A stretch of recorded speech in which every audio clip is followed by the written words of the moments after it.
नमस्कार, मैं हूं अमित पालित और बुलेटिन की शुरुआत कर रहे हैं इस वक्त की एक बड़ी खबर के साथ। जम्मू कश्मीर से आ रही है, जहां आतंकी हमला हुआ है गुलमर्ग में। जी हां, जो सैलानियों का सबसे पसंदीदा इलाका है, वहां पर ही घात लगाकर हमला किया गया। पूरे इलाके में सुरक्षा बलों ने सर्च ऑपरेशन तेज कर दिया है। चप्पे चप्पे पर सेना की नजर बनी हुई है। हर आने जाने वाले गाड़ियों की सख्ती से चेकिंग की जा रही है। गुरुवार की शाम को गुलमर्ग में आतंकियों ने घात लगाकर सेना के काफिले पर हमला किया। इस हमले में सेना के 2 जवान शहीद हुए हैं। इसके साथ ही सेना के लिए काम करने वाले 2 पोर्टर की भी जान चली गई। इसके अलावा 3 लोग घायल बताए जा रहे हैं।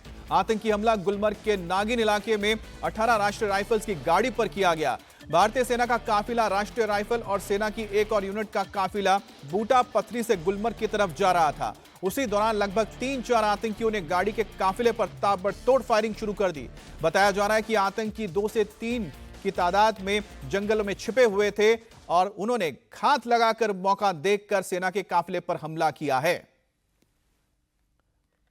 तो इस वक्त पूरे गुलमर्ग में सर्च ऑपरेशन जारी है। सेना की ओर से, सुरक्षा बलों की ओर से हर एक गाड़ी की चेकिंग की जा रही है। खास तौर पर जिस इलाके पर हमला हुआ था उसे एक पूरे घेरे में ले लिया गया है और धीरे धीरे कॉम्बिंग ऑपरेशन को चलाया जा रहा है। डोर टू डोर कैंपेन की जा रही है ताकि डोर टू डोर यह ऑपरेशन चलाया जाए और किसी भी संदिग्ध व्यक्ति को अगर जान के बारे में जानकारी मिलती है तो तुरंत उसके ऊपर कार्रवाई की जाए। हम इस वक्त गुलमर्ग सेक्टर में मौजूद है, जहां कल शाम 7 बजे के आसपास घात लगाए बैठे मिलिटेंटों ने सेना के काफिले पर हमला किया। सेना की 3 गाड़ियां जिसमें करीब 18 लोग सवार थे, वो बटपथरी की तरफ जा रहे थे, जो एलओसी का एरिया है। उसी दौरान अंधेरे में मिलिटेंटों ने आधुनिक हथियारों से जो लेस थे, उन्होंने नज़दीक से सेना के उस काफिले पर, जो आखिरी गाड़ी थी, 3 गाड़ियां थी, उस पर अंधाधुंध गोलियां चलाई, जिसमें 2 पोर्टर और 2 सेना के जवान जो है पहले गंभीर रूप से घायल हुए। उन्हें हॉस्पिटल में भर्ती करवाया गया, लेकिन जख्मों की ताब न लाकर सेना के 2 जवान और 2 पोर्टर जो है बाद में दम तोड़ बैठे। इस घटना के बाद गुलमर्ग के इस पूरे सेक्टर में सर्च ऑपरेशन जो है वो बड़े पैमाने पर चलाया जा रहा है। जम्मू कश्मीर पुलिस, आर्मी और एसओजी की टीम जो है चप्पे चप्पे पर मौजूद है। गुलमर्ग सेक्टर जो है ये एक टूरिस्ट डेस्टिनेशन के साथ साथ जो है एक एलओसी का एरिया भी पड़ता है और जिस जगह पर हम खड़े हैं यहाँ से बोटापथरी का डिस्टेंस जो है वो महज कुछ किलोमीटर की दूरी पर है। ये तस्वीर आप देख सकते हैं, ये गुलमर्ग के वो पहाड़ है जो एलओसी से मिलते हैं और अगर आप दाएं साइड में नज़र दौड़ाएंगे तो यहाँ से शमशावारी रेंज पड़ता है जो गुलमर्ग से जुड़ता है। और मेरे बाएं साइड का जो आप इलाका देख रहे हैं, जो जंगल एरिया देख रहे हैं, यहाँ से पुंछ राजौरी का जो है पहाड़ जो है वो कनेक्ट हो जाते हैं। और जिस पैटर्न पर इस हमले को अंजाम दिया गया है उससे ये साफ लगता है कि ये मिलिटेंट जो है वेल ट्रेन है और जो पैटर्न हमने पिछले कुछ महीनों में पुंछ राजौरी में देखा था उसी तर्ज पर जो है इस हमले को भी मिलिटेंटों ने अंजाम दिया है। तो इससे ये साफ लगता है कि ये मिलिटेंट जो है या तो पुंछ राजौरी के रास्ते से गुलमर्ग सेक्टर में दाखिल होने में कामयाब हुए हैं या फिर रिसेंटली घुसपैठ करके गुलमर्ग में जो है दाखिल किया है। कश्मीर घाटी में पिछले 8 दिनों में 4 हमले हुए हैं और इन हमलों में सबसे बड़ा हमला जो था वो गांदरबल के गगनगीर इलाके में टनल प्रोजेक्ट में काम करने वाले लेबर्स और एम्प्लॉइज पे हुआ था और उसके बाद ये दूसरा बड़ा हमला है जिसमें सेना को काफ़ी नुकसान उठाना पड़ा था।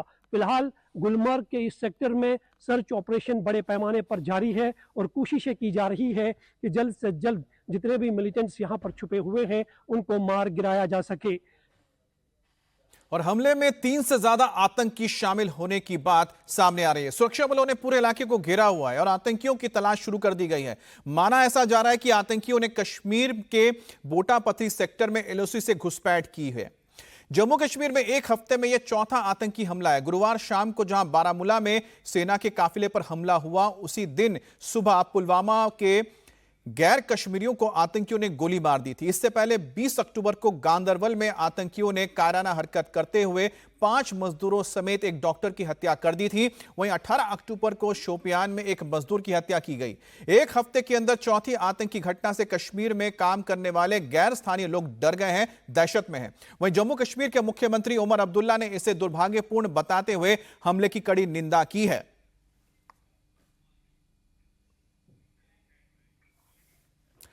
एक तरफ गुलमर्ग में जहां सेना का ऑपरेशन चल रहा है, तो दूसरी ओर भारत और चीन के बीच एलएसी पर शांति के लिए जो समझौता हुआ था, उस पर एक्शन भी शुरू हो गया है। भारत और चीन के बीच डिसएंगेजमेंट शुरू हो गया है। देपसांग और डेमचोक इलाके से दोनों देशों के सैनिक पीछे हटने लगे हैं। समझौते के मुताबिक दोनों पक्षों ने अपने एक एक तंबू और इलाके में कुछ टेम्परेरी स्ट्रक्चर को ध्वस्त कर दिया है। डेमचौक में भारतीय सैनिक चार्डिंग नाले के पश्चिम की तरफ पीछे की ओर जा रहे हैं, जबकि चीनी सैनिक नाले के दूसरी तरफ यानी कि पूर्व की ओर वापस जा रहे हैं। बताया जा रहा है कि दोनों तरफ से करीब 10 से 12 टेम्परेरी स्ट्रक्चर बने हैं और दोनों तरफ से करीब 12 टेंट लगे हैं, जो हटाने की प्रक्रिया शुरू कर दी गई है। जैसे यह प्रक्रिया पूरी हो जाएगी, उसके बाद देपसांग और डेमचौक में पेट्रोलिंग की शुरुआत हो जाएगी। आपको बता दें कि देपसांग में चीनी सेना के टेंट नहीं है, लेकिन उन्होंने गाड़ियों के बीच में तिरपाल लगाकर टेम्परेरी शेल्टर बनाए हुए हैं। समझौते के मुताबिक दोनों देशों के बीच 2020 से पहले की स्थिति बहाल करना है, जिसे लेकर कार्रवाई शुरू कर दी गई है। तो भारत और चीन के बीच अहम समझौता हुआ है। करीब 5 साल बाद आखिरकार जो स्टैंड ऑफ था, वो खत्म होता नजर आ रहा है। आखिर में 2 साल पहले, चाहे वो गोगरा पोस्ट हो या फिर हॉट स्प्रिंग हो या फिर गलवान हो या फिर पेंगोंग्स हो, यहां से जो डिसएंगेजमेंट है वो खत्म हो गया था। लेकिन देपसांग और डेमचौक में डिसएंगेजमेंट नहीं हो पाया था, यहां पर गतिरोध बरकरार था। करीब 5 साल लगे और 5 साल की बातचीत के बाद आखिरकार ये बड़ी सफलता हाथ लगी है, जिसे भारत की कूटनीतिक और साथ ही मिलिट्री की जो लगातार यहां पर प्रेजेंस रही है, उसकी जीत मानी जा रही है। दरअसल 21 अक्टूबर को भारत और चीन के बीच समझौता हुआ, जिसमें एलएसी पर डिसएंगेजमेंट को लेकर सहमति बनी थी, जिसमें तय हुआ था कि देपसांग और डेमचौक में दोनों देश पेट्रोलिंग करेंगे। इसके लिए गश्त का नया प्रोटोकॉल भी बना है। हर देश महीने में 2 बार पेट्रोलिंग करेगा। एक पेट्रोलिंग टीम में 15 सैनिक रखे जाएंगे। हर महीने दोनों देशों के कमांडिंग ऑफिसर्स की लगातार बैठक होगी और दोनों देशों की सेनाएं अप्रैल 2020 वाली स्थिति पर लौटेगी। अब 2020 के बाद एलएसी पर बनाए गए कैंप को चीन को तोड़ना होगा। अब इसी समझौते पर एक्शन शुरू हो गया है। जो कुछ सवाल रह गए थे, जिनके बारे में पिछले 2 साल से बातचीत चल रही थी, तो वहां पे पेट्रोलिंग और ग्रेजिंग जहां पे भी वो लागू हो, तो वो वाली जो स्थिति है वो 2020 की स्थिति वहां पे बहाल हो जाएगी। और इस वक्त हमारे साथ इंडिया टीवी के डिफेंस एडिटर मनीष प्रसाद भी जुड़ गए हैं। मनीष, 2 बहुत अहम चीजें हैं। एक तो है कि जो डेपसांग में जो बात हो रही कि डिसएंगेजमेंट शुरुआत हो गई है, तो इसका मतलब ये माने कि जो भारत का 18 किलोमीटर का एक एरिया है, जिस पर दोनों ही दावा करते हैं, वहां पर जो पेट्रोलिंग पॉइंट 10 से लेके 13 तक क्या भारत के जो सैनिक है पेट्रोलिंग करेंगे? और दूसरी बड़ी बात है कि डेमचौक में जो चार्डिंग नाला है, क्या उस इलाके में भी पहले की तरह पेट्रोलिंग की शुरुआत होगी? अगर होगी तो कब से होगी? अमित, 2 मेन एरियाज हैं, डेमचौक और डेपसांग। और इन एरियाज में सबसे पहले डेपसांग की बात करते हैं, जहां पर इस समय वाई जंक्शन से आगे पेट्रोलिंग नहीं हो रही थी। लेकिन इसीलिए जो वाई जंक्शन के आगे का एरिया है, उसके आसपास के सभी एरिया से अब पेट्रोलिंग की जाएगी। और डेमचौक के इलाके में चारदिंगला जो है, उस एरियाज में भी ये पेट्रोलिंग होगी। लेकिन उससे पहले अभी की जो प्रक्रिया है, 21 तारीख से लेकर अभी तक करीबन 40% जो स्ट्रक्चर था, टेम्परेरी स्ट्रक्चर था चाइनीज पीएलए और भारतीय सेना का, उन्होंने सोचे समझे म्यूचुअल अंडरस्टैंडिंग के तहत इसको हटाया है। हटाने के साथ साथ अब जो ये जो पूरा एरिया है, उसको खाली कराया जा रहा है। एक दिन में करीबन 2 बार जो लोकलाइज कमांडर्स हैं, यानी जो डिवीजन कमांडर्स हैं, वो दोनों बात करेंगे चाइनीज पीएलए के और भारतीय सेना के। वो पूरा ही तय करेंगे रोड मैप कि किसके हिसाब से डिसएंगेजमेंट चलना है। और ठीक उसी के अनुरूप जैसे प्रधानमंत्री नरेंद्र मोदी और चाइनीज प्रेसिडेंट शी जिनपिंग की बात हुई थी, उसके बाद से लेकर अभी तक 40% टेंटों को हटाया गया है। जो टेम्परेरी स्ट्रक्चर है उसको हटाया गया है। उसके अलावा जो गाड़ियां और बख्तरबंद गाड़ियां वहां फॉरवर्ड डिवीजन पे थी। तो कुल मिलाकर आप जो बता रहे हैं मनीष, उससे एक बात जाहिर होता है कि यहाँ पर ट्रस्ट जो इशू है, उसको एक बार फिर से एड्रेस करना पड़ेगा और दोनों देशों के बीच जो कह सकते हैं जो ट्रस्ट है उसको फिर से कायम करना होगा दोनों सेनाओं के बीच, ताकि सुचारू रूप से यह पेट्रोलिंग की जा सके। हालांकि जो पेट्रोलिंग की जाएगी दोनों ही तरफ से पहले ही इस बारे में इत्तला दी जाएगी कि कौन कब पेट्रोलिंग के लिए आएगा। अब बात करेंगे उत्तर प्रदेश की, जहां पर सेमीफाइनल फाइट की तैयारी हो चुकी है। यूपी में 2027 में सत्ता के लिए तो फाइनल फाइट होगा, लेकिन उससे पहले यूपी में 9 सीटों पर उपचुनाव हो रहे हैं, जिसे सेमीफाइनल मुकाबले के तौर पर देखा जा रहा है। अब यूपी उपचुनाव के लिए आज नॉमिनेशन की आखिरी तारीख है। दोपहर 3 बजे तक कैंडिडेट्स अपना नॉमिनेशन कर सकते हैं।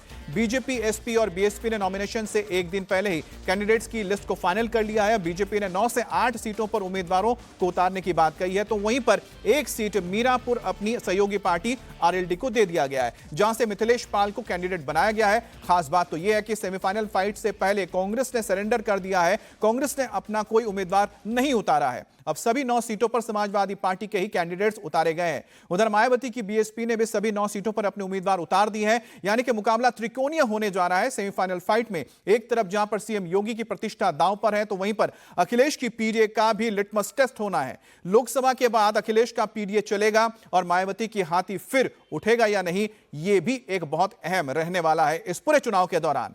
उत्तर प्रदेश की जिन 9 सीटों पर मुकाबला हो रहा है उसमें बीजेपी के पास 5 सीटें हैं और अखिलेश के पास 4 सीटें थी। इस बार किसने कहां से टिकट दिया है उसके बारे में आपको बता देते हैं। अब गाजियाबाद की सीट को पकड़ लेते हैं। गाजियाबाद सीट से जो समाजवादी पार्टी कभी नहीं जीते, वहां से बीजेपी के ब्राह्मण कैंडिडेट हैं संजीव शर्मा, उनके खिलाफ दलित कैंडिडेट सिंहराज जाटव को मैदान में उतारा गया है ताकि पीडीए का फायदा हो सके, यानी समाजवादी पार्टी की ओर से। तो वहीं पर मायावती ने ओबीसी समुदाय के परमानंद गर्ग को टिकट दिया है। खैर, जो दलित रिजर्व सीट है, यहां से पिछली बार बीजेपी जीती थी और इस बार बीजेपी ने सुरेंद्र दिलेर को मैदान में उतारा है और उनके खिलाफ अखिलेश ने डॉक्टर चारू कैन को मैदान में उतारा है। चारू कैन पहले बीएस में भी थी। मायावती ने इसमें पहल सिंह को मैदान में उतार दिया है। अब मझवा में बीजेपी और समाजवादी पार्टी दोनों ने ही ओबीसी कैंडिडेट को उतारा है। बीजेपी ने सुचिस्मिता मौर्य को टिकट दिया है, तो एसपी ने ज्योति बिंद को उतारा है। वहीं पर बीएसपी ने ब्राह्मण जाति के दीपक तिवारी को यहां पर मैदान में उतारा है। सीसामऊ जो समाजवादी पार्टी की सीट है, यहां पर समाजवादी पार्टी ने इरफान सोलंकी को टिकट दिया है, उनकी पत्नी को टिकट दिया है, तो बीजेपी ने ब्राह्मण सुरेश अवस्थी को मैदान में उतारा है। अब मायावती की पार्टी ने भी यहां से ब्राह्मण वीरेंद्र शुक्ला पर दांव लगाया है। तो कुल मिलाकर एक जो कास्ट कॉम्बिनेशन है हर पार्टी ने जहन में रखा है। सबसे टफ फाइट करहल का माना जा रहा है, जहां से सैफई फैमिली आमने सामने है। अब करहल अखिलेश की परंपरागत सीट है, यहां अब मुकाबला फूफा बनाम भतीजे के बीच होने जा रहा है। बीजेपी ने अनुजेश यादव को मैदान में उतारा है, जो रिश्ते में अखिलेश के बहनोई लगते हैं। वहीं पर अखिलेश ने अपने भतीजे तेज प्रताप को यहां से टिकट दिया है, जो लालू यादव के दामाद भी हैं। मायावती ने यहां से शाक्य उम्मीदवार अविनाश शाक्य को उतारा है। कटेरी सीट से बीजेपी ने धर्मराज निषाद को चुनावी मैदान में उतारा है, जबकि समाजवादी पार्टी ने यहां से विधायक रहे लालजी वर्मा की पत्नी शोभावती वर्मा को टिकट दिया है। यहां मुकाबला ओबीसी बनाम ओबीसी है। यह सीट भी समाजवादी पार्टी के पास है। अब कुंदरकी सीट पर बीजेपी ने राजपूत जाति के रामवीर सिंह को टिकट दिया, तो वहीं पर समाजवादी पार्टी और बीएसपी ने मुस्लिम कैंडिडेट उतारा है, क्योंकि यह जगह मुरादाबाद में पड़ता है और यहां पर मुस्लिम बहुल क्षेत्र है। अब समाजवादी पार्टी ने हाजी रिजवान को टिकट दिया, तो बीएसपी ने रफतुल्ला को मैदान में उतारा है। यह सीट समाजवादी पार्टी के पास है। फूलपुर सीट की बात करते तो मुकाबला यहां पर ओबीसी, सवर्ण और मुस्लिम कैंडिडेट के बीच है। बीजेपी ने दीपक पटेल को यहां से कैंडिडेट बनाया, तो समाजवादी पार्टी ने यहां पर मुश्तबा सिद्दीकी को मैदान में उतारा है। बीएसपी ने सवर्ण के जाति के जितेंद्र सिंह को टिकट दिया है। मतलब इस बार फाइट ट्रायंगुलर है, लेकिन करहल में फूफा भतीजा आमने सामने, जो सबसे दिलचस्प होगा। पार्टी ने मुझ पर विश्वास किया है, मैं उस विश्वास को पूरी निष्ठा से पूरा करूंगा। अमरेश जी, अब तो भतीजे और फूफा के बीच लड़ाई है। नहीं, भाजपा और सपा के बीच में लड़ाई है, फूफा भतीजे की नहीं।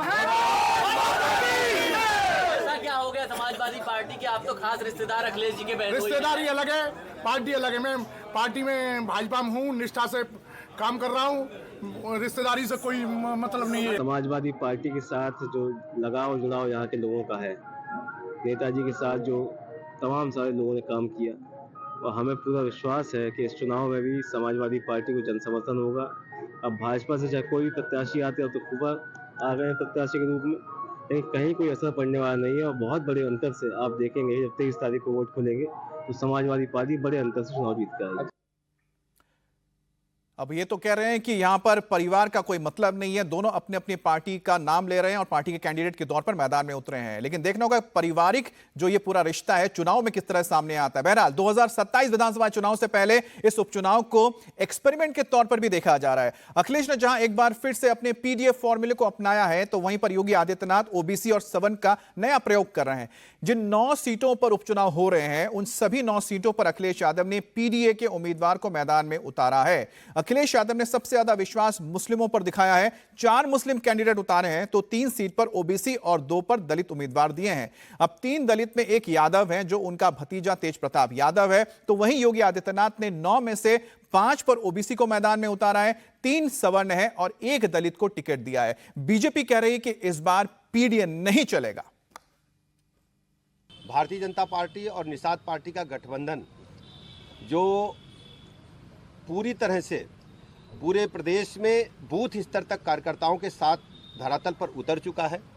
उत्तर प्रदेश में विधानसभा के इन 9 उपचुनाव में हम सब मिलकर के जीत के लिए लड़ेंगे और हर स्थिति में 9 की 9 सीटों पर विपक्षी प्रत्याशियों को, समाजवादी पार्टी के प्रत्याशियों को पराजित करेंगे। और सबसे बड़ी बात है, जो इंडी गठबंधन का खटाखट, फटाफट, सटासट जैसे जो खोखले वादे थे, लोगों को गुमराह करने वाले जो तरीके थे, बिल्कुल अब गुमराह उत्तर प्रदेश के लोग नहीं होंगे। उत्तर प्रदेश के लोगों ने समाजवादी पार्टी की कलई को, इंडी गठबंधन की कलई को, उनकी असलियत को समझ लिया है।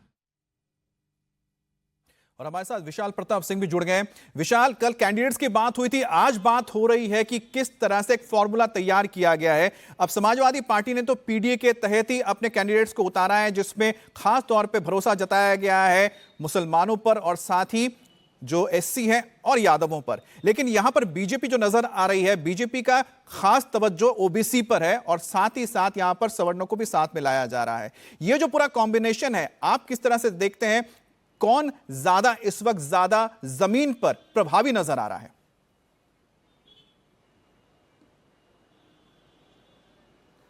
अमित, अगर देखा जाए कॉम्बिनेशन की, कास्ट कॉम्बिनेशन के लिहाज से देखें तो समाजवादी पार्टी ने पीडीए पे दांव लगाया है, जिसका भी आपने जिक्र किया और जिसके लिहाज से उनको लोकसभा चुनाव में सफलता भी मिली थी।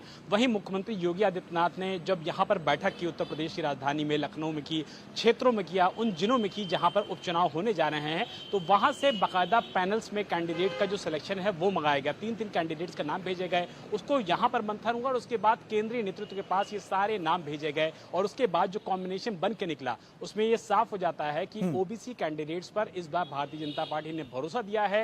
सवर्णों का जो एक कॉम्बिनेशन होता है हमेशा भारतीय जनता पार्टी के साथ, उस पर भरोसा किया है और साथ ही साथ परंपरागत वोट भारतीय जनता पार्टी को मिले और इसको लेकर के भारतीय जनता पार्टी ने अपनी जो पेशबंदी है वो भी काफी की है। अब से कुछ देर पहले जो सहयोगी पार्टी के नेता है संजय निषाद, ये माना जा रहा था कि मझवा और कटेरी 2 सीटों को वो मांग रहे थे, उनको सीटें नहीं मिलती हैं तो वो हो सकता है नाराज हो जाए या ना माने। लेकिन भारतीय जनता पार्टी ने उनसे सबसे बातचीत कराई, उनका समायोजन करने की बात कही और ये भी कहा कि जिस तरीके से समाजवादी पार्टी को हराना ही सबसे बड़ा लक्ष्य है, ऐसे में संजय निषाद और बाकी पार्टियों को साथ। तो अच्छी बात तो यह है कि विशाल, जैसा आप बता रहे हैं कि अगर कोई गठबंधन का साथी भी नाराज है तो उसे मनाने की कोशिश हो रही है और सारा का सारा फोकस रखा गया है कि उपचुनाव को कैसे जीतना है, समाजवादी पार्टी को हराना है, क्योंकि 2027 का जो रास्ता है इन्हीं सेमीफाइनल से आगे निकलेगा। बहुत बहुत शुक्रिया आपका।